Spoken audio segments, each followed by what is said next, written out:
I'm Matt Gagne, the CEO of the Maine Heritage Policy Center, and I wanted to give you a quick update on some of the work that you've helped us accomplish over the last several months. The first thing I'd like to talk about is the Legislative Guidebook. This is a project that we've been dreaming about at MHPC for a number of years, and this year it finally came to fruition. Basically what it is a book that has about 80 or so ideas that would help move Maine in a more conservative direction and increase prosperity and freedom for all of its people. We've been working tirelessly with legislators in Augusta to get these sponsored as actual legislation, get them through the committee process, testify on them, go through work sessions, and get them to the floor to actually formally vote on and hopefully get signed by the governor. Right now we have about 40 or so of these ideas actually sponsored as legislation. We're very, very proud of that. For the last several months we've been working very hard on getting these things through the legislative process and hopefully enacted into law. It's tough, but we have spent as much time as possible in Augusta trying to make these things happen. MHPC has testified more than 20 times on individual pieces of legislation, and we're certainly not done yet. Some of our biggest priorities, like right to shop, reforming the direct primary care industry, education savings accounts, and others, are still in the works, are still on the docket, and we're working very hard to make sure that they become a reality. In addition to the Legislative Guidebook, we're also, of course, deeply involved in the negotiations on Questions 2 and Questions 4 from last November and what to do about those. But it looks very promising that we're going to be able to mitigate some of the damage done by the voters last November. We scored a major victory on Question 4. Just recently, the LCRED committee in Augusta voted 11-2 to reinstitute the tip credit, which I think is going to go to the floor very soon as emergency legislation, and hopefully will be passed very quickly.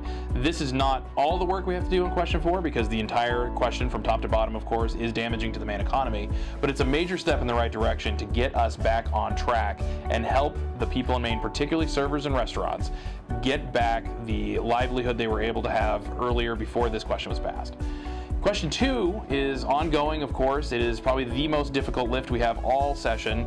Getting rid of the 3% surcharge on the top of earners of $200,000 or more is a major problem for the economy of the state. People are already planning to leave the state because of it.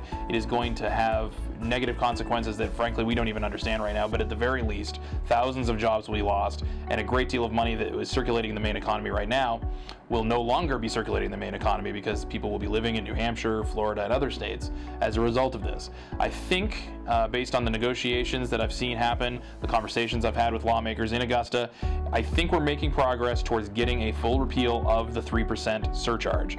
Now, the discussions are circulating around the amount of money going to education and whether or not they're going to increase funding there. They're still ongoing. We don't know exactly what's going to happen yet, but the real good news, I suppose, to tell you right now is that it looks like there's real progress towards that goal, towards saving the Maine economy, because I don't think there's anybody in the state that has any common sense that believes that we can survive at 10.15% for a top rate. So this is some of the stuff we've been working on. We have a lot more, of course. Session is going to continue all the way through probably June. We're going to have to pass a budget. There's going to be a lot of work ahead of us. But because of the work that you have done, because of the help that you have provided us, we're able to do these things. We're able to move the ball forward on a number of conservative proposals that are going to make the state of Maine a better place to live, to work, and to be free. And going forward, we have a lot more work ahead of us. In November, you're going to be seeing likely a Medicaid expansion ballot question on the ballot. Of course, ballot questions are now how everybody wants to make law, and we're going to have a substantial presence in that fight. We're going to have to come up with as much scholarship as possible, publish reports, publish analysis that shows exactly why that is the wrong pathway forward for Maine. It's going to be a tough fight, and certainly the opposite side has as much resources as possible to bring to bear on that question to try to get it passed. We'll be leading the fight against it, and that's not the only thing. There's going to be a lot more ahead. The left is very organized, they know what they're doing, and they have a very substantial agenda that they're pushing forward and they want to see enacted in the state of Maine. The only thing standing against that, the only thing that makes it possible to stop these bad ideas and to actually start enacting good ideas is the Maine Heritage Policy Center. So I want to say thank you very much for all the work you've done, all the help you've been in making that a reality for us. And going forward, your support is going to be critical to make sure that we continue to move the ball forward in this way. So I just want to say thanks one more time, and we'll talk again soon.